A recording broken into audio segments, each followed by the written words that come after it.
Hi all, in this video we are going to see about the ovarian cycle. So this question can be asked as a part of an essay question or even as a short essay question. So let's see more about this. So we know that after puberty, each month in the ovary of a female there is development of the follicles, there is ovulation and formation of corpus luteum. So this 28-day cycle during which there is development of the follicles and then there is ovulation, and after ovulation we have the formation of the corpus luteum which then degenerates. So this cycle, this 28-day cycle is called this ovarian cycle. So the changes that occur during the menstrual cycle in the ovary is called ovarian cycle. So this can be divided into different phases. So from day 1 up till the formation of that is just before ovulation, we have the follicular phase. On day 14 we've got ovulation, and from day 15 to day 28 we've got the luteal phase. So ovarian cycle can be divided into three phases, which are the follicular phase, ovulation and luteal phase. So once again, what's the definition of ovarian cycle? It's a 28-day cyclical process that occurs in the female reproductive system, regulating the oocyte development, ovulation and corpus luteum function. And it can be divided into three phases. During the first phase, that is follicular phase, that is day 1 to 14, you have the follicle development as well as production of estrogen. Then we have ovulation on day 14 when there is release of the mature oocyte from the ovary. And you have the luteal phase, which is day 15 to 28, wherein you have corpus luteum formation and progesterone secretion. So now we're going to see each phase one by one. So first we have the follicular phase. So the whole ovarian cycle is basically regulated by the hypothalamus and the pituitary gland. So we know that the hypothalamus secretes the gonadotropin releasing hormone, which in turn will act on the anterior pituitary. It will stimulate the anterior pituitary to release the follicle stimulating hormone and the luteinizing hormone. It is when these hormones LH and FSH act on the ovary that there is release of other hormones which will have a negative feedback on the hypothalamus and pituitary.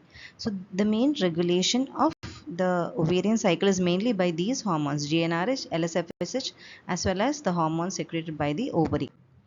So initially, that is at the beginning of the cycle, we don't have anything to secrete estrogen and progesterone. So there is less estrogen and progesterone, which removes the negative feedback on the FSH. So naturally, because there is no estrogen and progesterone, there will be increased GnRH levels, increased FSH and LH levels, which in turn will stimulate the ovary. So the FSH, it is a follicle stimulating hormone, right? So that will stimulate the follicular growth. And what will LH do? LH does not have a drastic change as compared to the FSH. It will remain low, but it will start rising gradually. So initially there is a small rise in the FSH because estrogen and progesterone is not there. So when the follicle stimulating hormone is secreted, it will recruit the primordial follicles to develop into primary follicles. See, basically by primordial follicles we mean we've got the primary oocyte which is surrounded by granulosa cells which are flattened. Okay, so when there is development of the follicle by the follicle stimulating hormone, this primordial follicle will undergo certain changes. So what are these changes? First of all, these granulosa cells will become more cuboidal and they will start multiplying.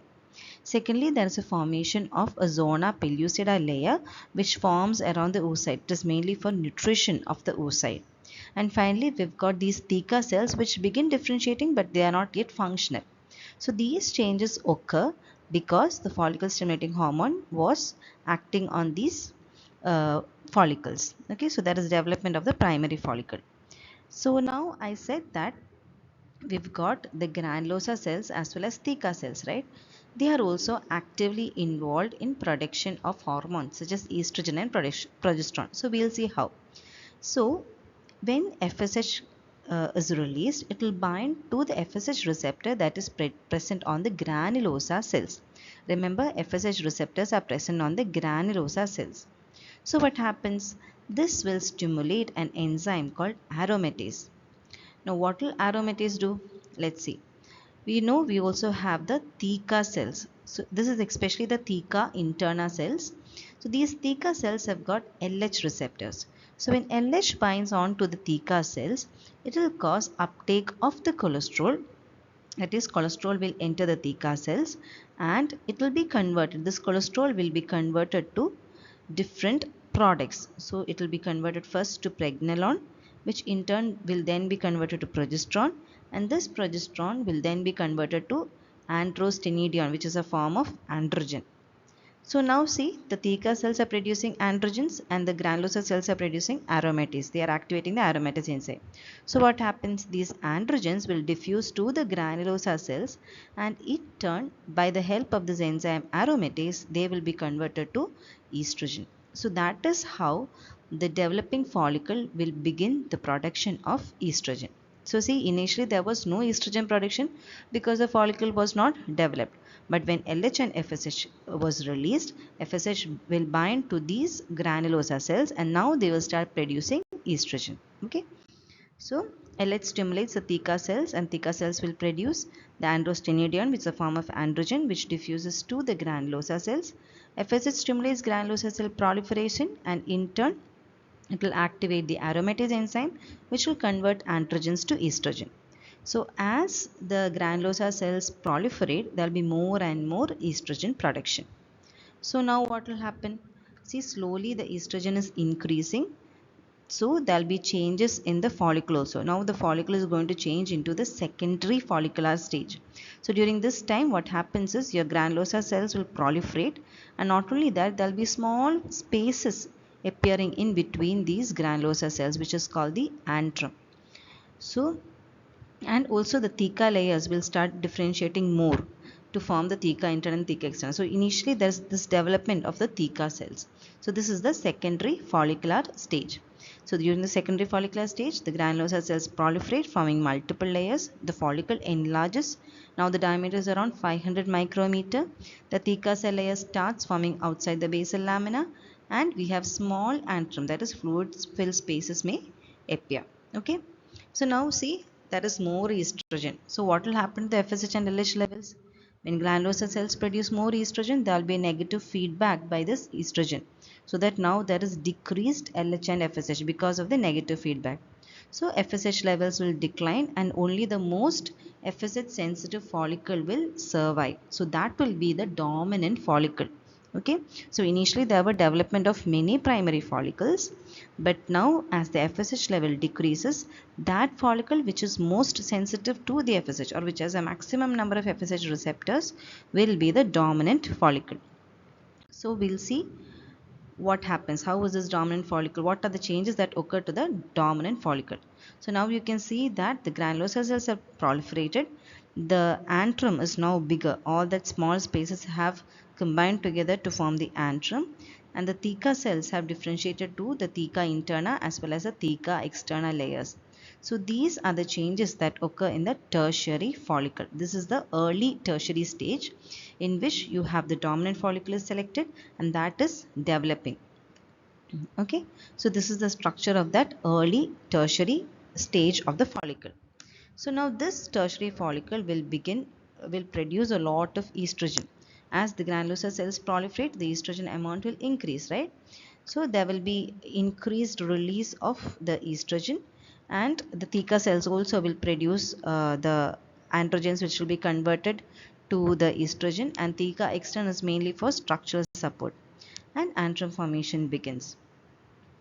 So now once this occurs, this follicle will then develop to the Graafian follicle. So what is this Graafian follicle?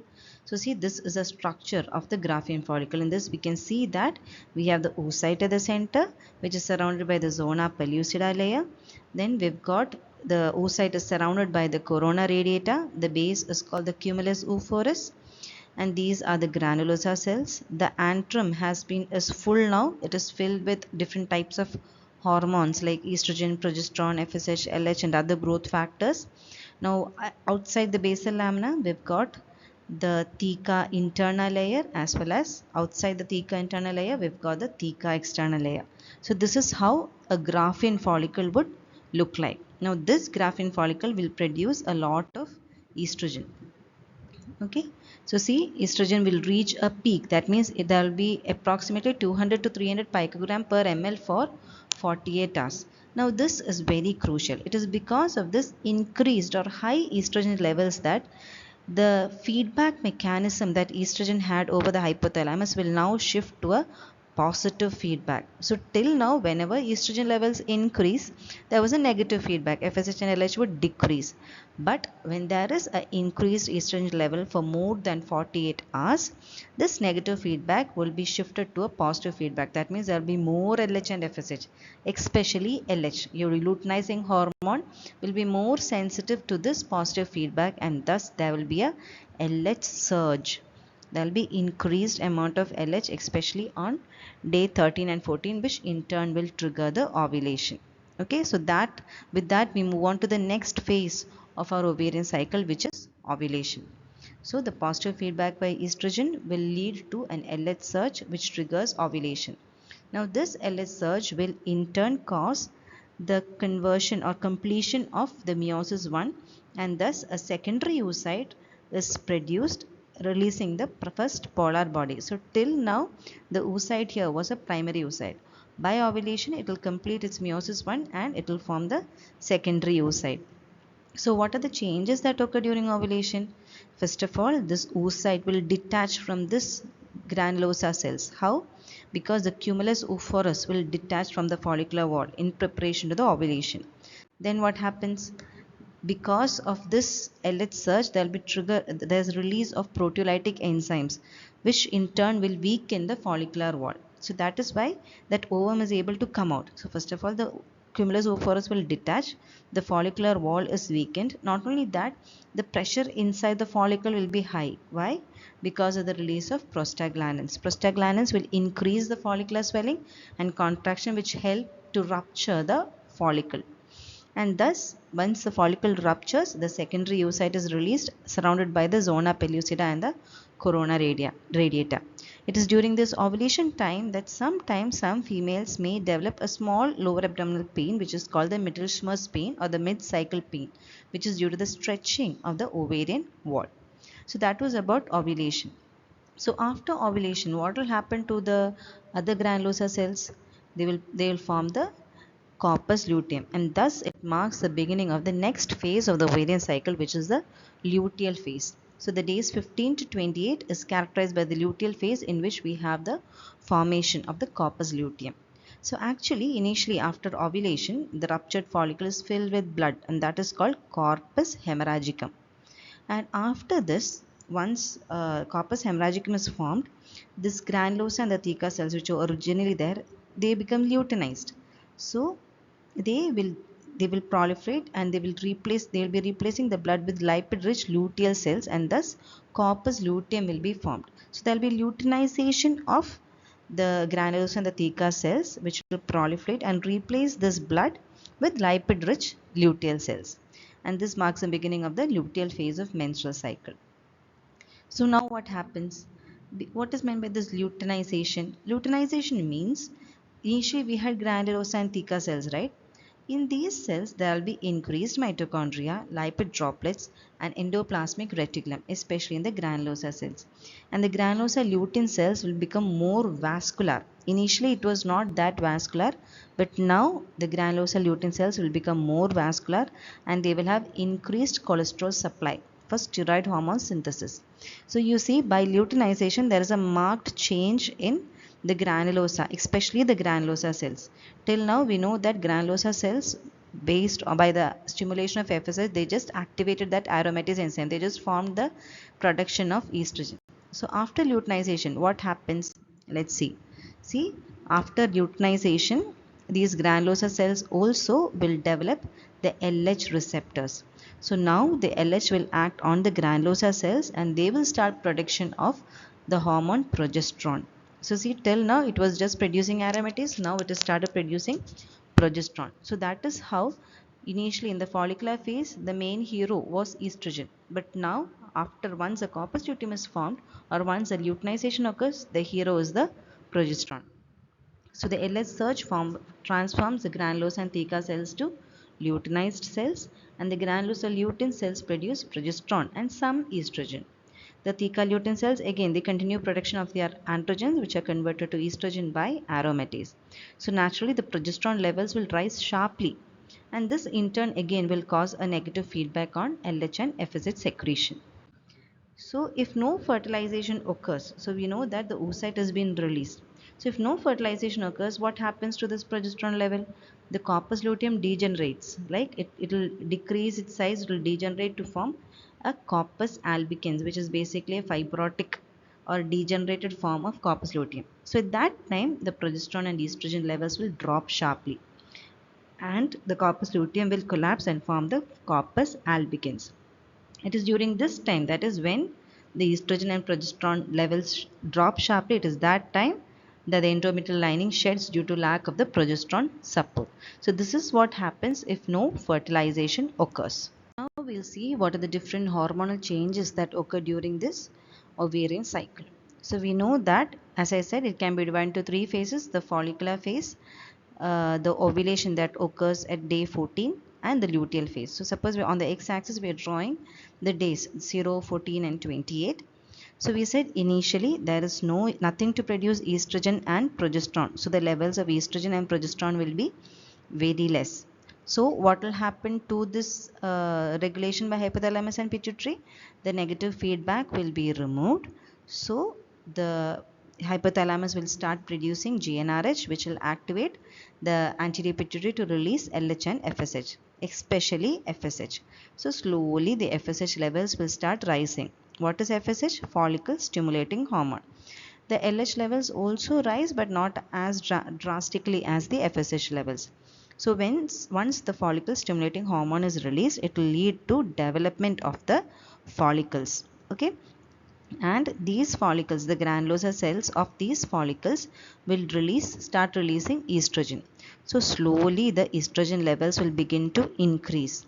So now what happens, not only it is mainly the estrogen levels that are increased, the progesterone will not have much change. So now what will happen to the regulation by hypothalamus and pituitary? It will now have a negative feedback mechanism. So naturally the amount of LH and FSH is going to decrease.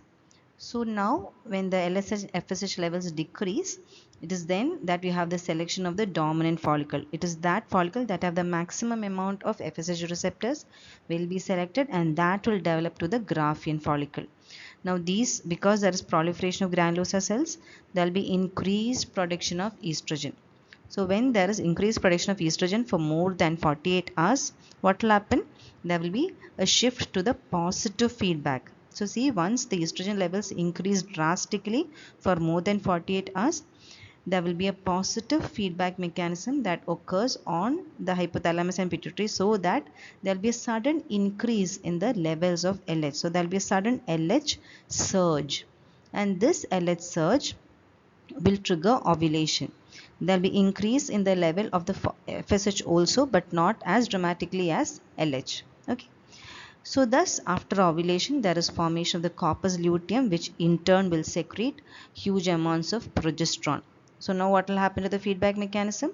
This positive feedback mechanism will be removed, and in turn you have a negative feedback mechanism which will cause a sharp drop in the levels of the LH as well as FSH. Okay, and this corpus luteum will degenerate. So slowly the progesterone as well as estrogen levels will decrease.